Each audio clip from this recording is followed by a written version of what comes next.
Hai, salut! Eu sunt Alex și ăsta e canalul meu cu povești.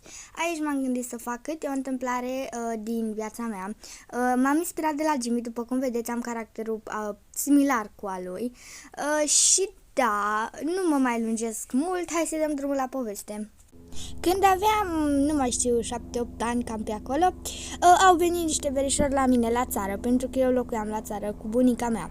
Și eu cu vărul meu ne plăcea să ne cățărăm și am zis să facem un concurs de cățărat în copac. Na, dar sora lui, adică verișoara mea, era mai mică pe atunci, nu mai știu câți ani avea, dar nu putea să se cățăre cu noi, pentru că era și fată și sperioasă și da, așa că am decis să fim numai noi care ne cățărăm și ea se dădea pe leagănul de la copac. Mi-am făcut eu un leagăn improvizat. Nu, bun, toate bune, mă duc la copac să mă urc și eu pentru că vorul meu era acolo.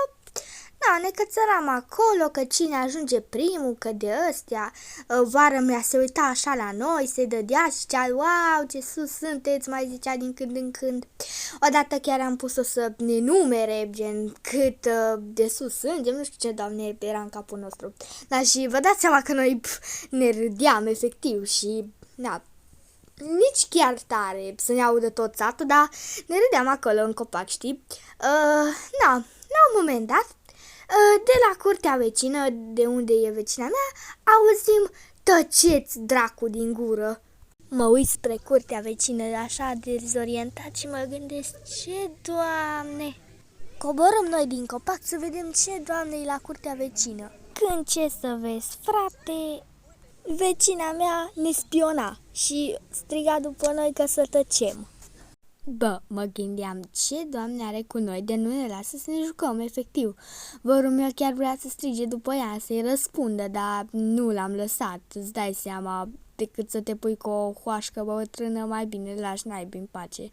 Înainte să închei povestea, vreau să vă zic că îmi pare rău dacă calitatea caracterelor nu este foarte bună, dar ar trebui să le pun green screen și arătau destul de ciudat și, în fine, îmi pare rău dacă la unele arată ciudat.